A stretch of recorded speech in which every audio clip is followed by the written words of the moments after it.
तो गाइस, तारक मेहता का उल्टा चश्मा के अंदर इन दिनों जो कुछ भी चल रहा है ना, उसे देखकर तो सच में ऐसा लगने लगा है कि मेकर्स ने दर्शकों का इम्तिहान लेना शुरू कर दिया है। क्योंकि भाई, स्टोरी इतनी ज्यादा स्लो चल रही है कि अब तो खुद ब खुद शर्म आने लगी है। डेली यही बात रिपीट करते करते कि एपिसोड को भाई साहब हद से ज्यादा खींच दिया गया है।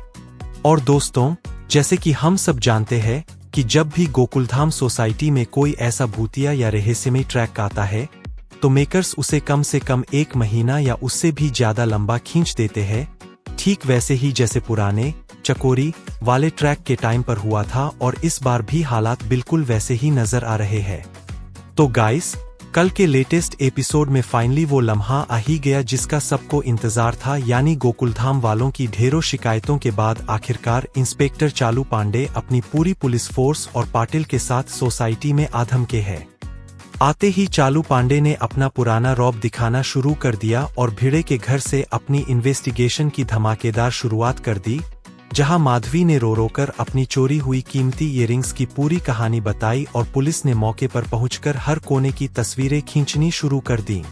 और दोस्तों, मजेदार ट्विस्ट तब आया जब तहकीकात करते करते पांडे जी को एक बहुत बड़ा और कॉमन सुराग हाथ लगा कि चाहे वो भिड़े का घर हो या फिर जेठालाल का, जिस रात चोरी हुई उस रात दोनों ही घरों की खिड़कियां खुली हुई थीं, जिससे यह साफ अंदाजा लगाया जा रहा है कि शातिर चोर पक्का इसी खुली खिड़की का फायदा उठाकर अंदर घुसा होगा। लेकिन गाइस, असली मजा तो तब आया जब पांडे जी एक तरफ जेठालाल के घर पर बापूजी की खोई हुई सोने की चेन का मामला सुलझाने की कोशिश कर रहे थे, और दूसरी तरफ गोकुलधाम सोसाइटी के हमारे ज्ञानी बाबा लोग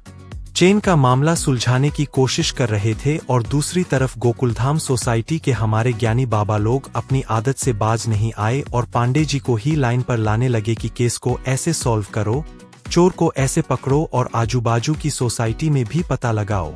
भाई, इस बात पर चालू पांडे का जो भयंकर गुस्सा फूटा है ना, वो देखने लायक था। और उनका यह सवाल बिल्कुल सही भी था कि जब सारा दिमाग तुम लोग खुद ही लगा लोगे और सब कुछ खुद ही तय कर लोगे, तो फिर मुझे यहाँ बुलाने की क्या जरूरत थी। वैसे दोस्तों, इस पूरे नए ट्रैक की सबसे दिलचस्प बात यह है कि यह सस्पेंस और कॉमेडी का एक ऐसा तरीका है जो धीरे धीरे ही सही लेकिन दर्शकों को बांधकर जरूर रख रहा है।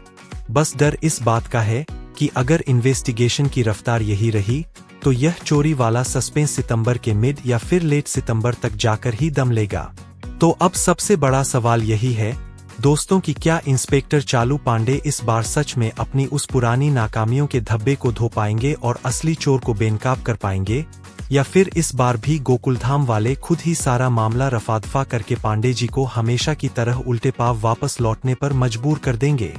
आपको अंदर से क्या लगता है दोस्तों? क्या वाकई में यह खुली खिड़की वाला सुराग किसी बड़े तक पहुंचेगा, या यह सिर्फ एक और लंबा ड्रामा साबित होने वाला है? अपना पूरी राय और एक्साइटमेंट हमें नीचे कमेंट करके जरूर बताइएगा, और वीडियो पसंद आई हो तो लाइक करके चैनल को सब्सक्राइब करना बिल्कुल मत भूलिएगा।